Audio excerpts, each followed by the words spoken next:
My name is Mary Bacus, and for this Advocacy and Action project, I will be presenting on the prescription drug and heroin epidemic in Elmwood Place, Ohio. I have used the iThoughts app to create a flow chart to describe the experience.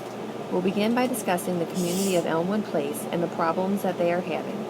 We will then move to the state of the problem in Ohio and discuss current legislation to combat the issue. Obstacles and support for the conquering the problem in Elmwood will be identified before describing my plan of action. I will conclude the project by discussing the meetings with Councilman Joe Anakin and reflecting on the things that went well for the project and the ways to improve interactions for future meetings.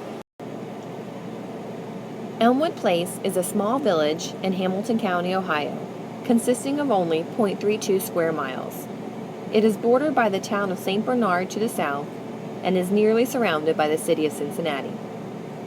In 2010, the 100% urban population was 2,188 persons, 77% white, 14.5% black, and 3.6% Hispanic. The median household income is $20,786, and 37.9% of the residents live in poverty. 59% have a high school degree or higher, but only 2.5% have a bachelor's and 2% have a higher graduate degree.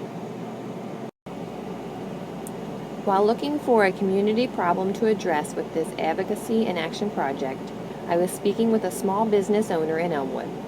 They were frustrated with the drug deals going on outside their shop and the thefts that had happened in the past several years. They suggested that I speak with City Councilman Joe Anakin about the current state of the problem.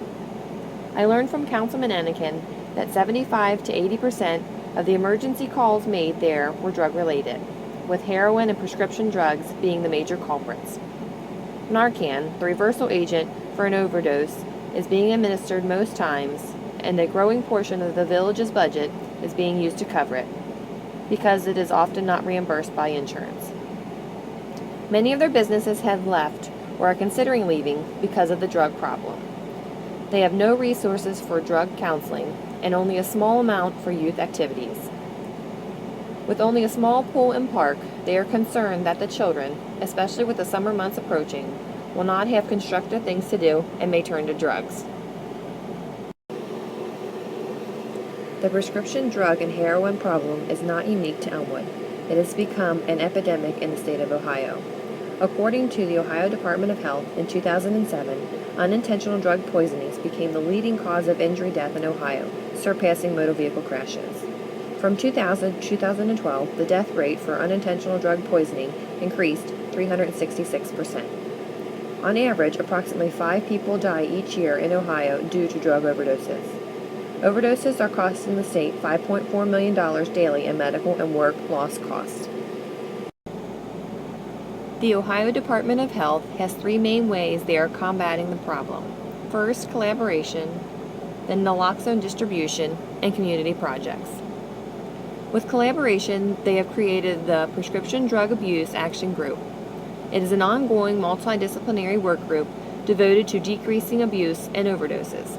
It is the point of contact for sharing information and resources across the state. They have developed recommendations that have been incorporated into House bills and state laws. Currently, they are working on strategies to expand access to Narcan distribution programs, facilitate use of screening, brief intervention, and referral to treatment in healthcare settings. They're promoting adoption of opioid prescribing guidelines and increasing education of healthcare professionals. For the naloxone distribution portion, they have initiated Project Dawn, which stands for Deaths Avoided with Naloxone. This began in Portsmouth City Health Department in Scottsdale County.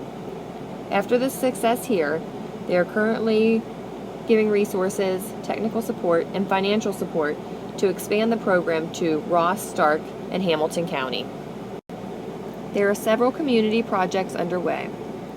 They are trying to create public awareness about the problem, and it is called the Prescription for Prevention, Stop the Epidemic, to educate Ohioans on the misuse, abuse, and overdoses in drugs that are happening. They are trying to create medication disposal places for the cities by developing drug take-back event guidelines and permanent drug drop boxes. The VIPP, or Violence and Injury Prevention Program, was created with a grant from the CDC.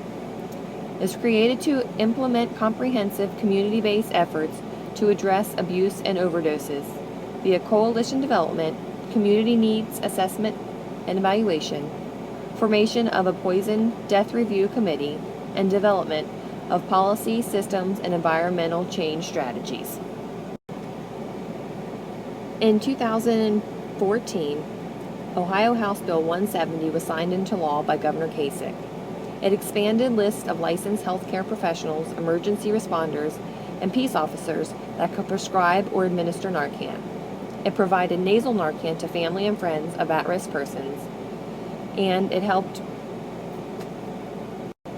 increase the use of Narcan by granting immunity from prosecution to those acting in good faith and with reasonable care.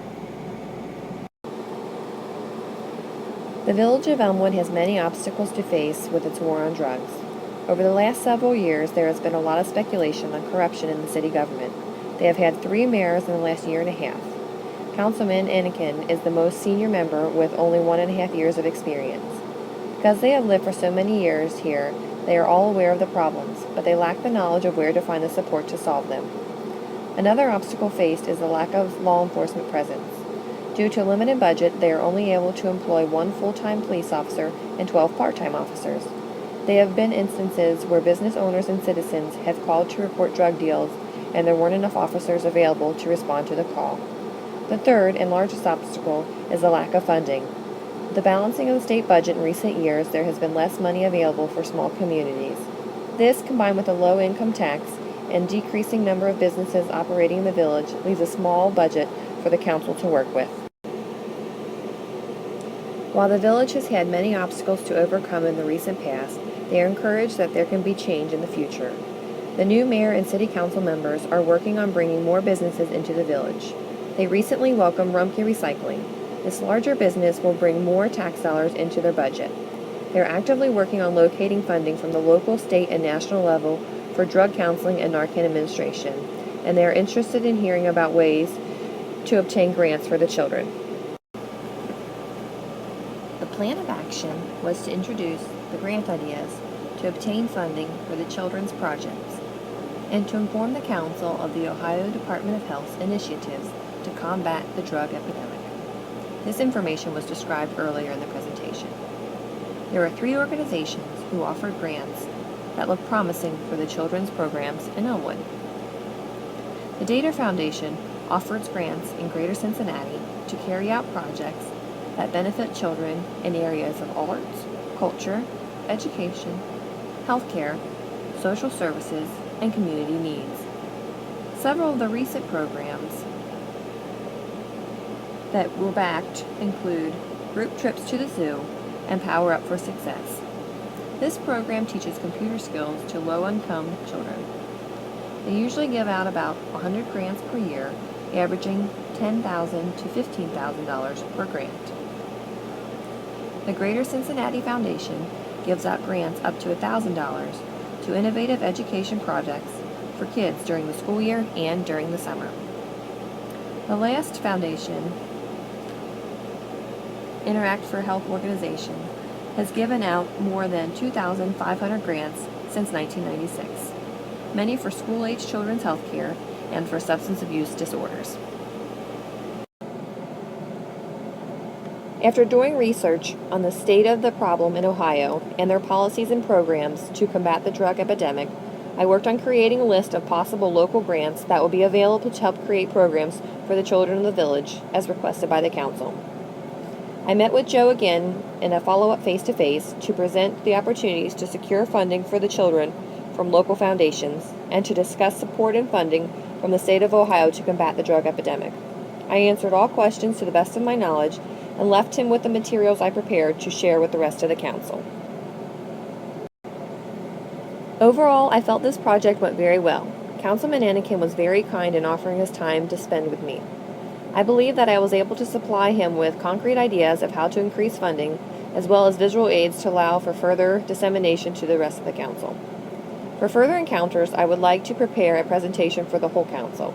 I feel that my increased knowledge of iPad applications would allow me to create a visually appealing and informative presentation.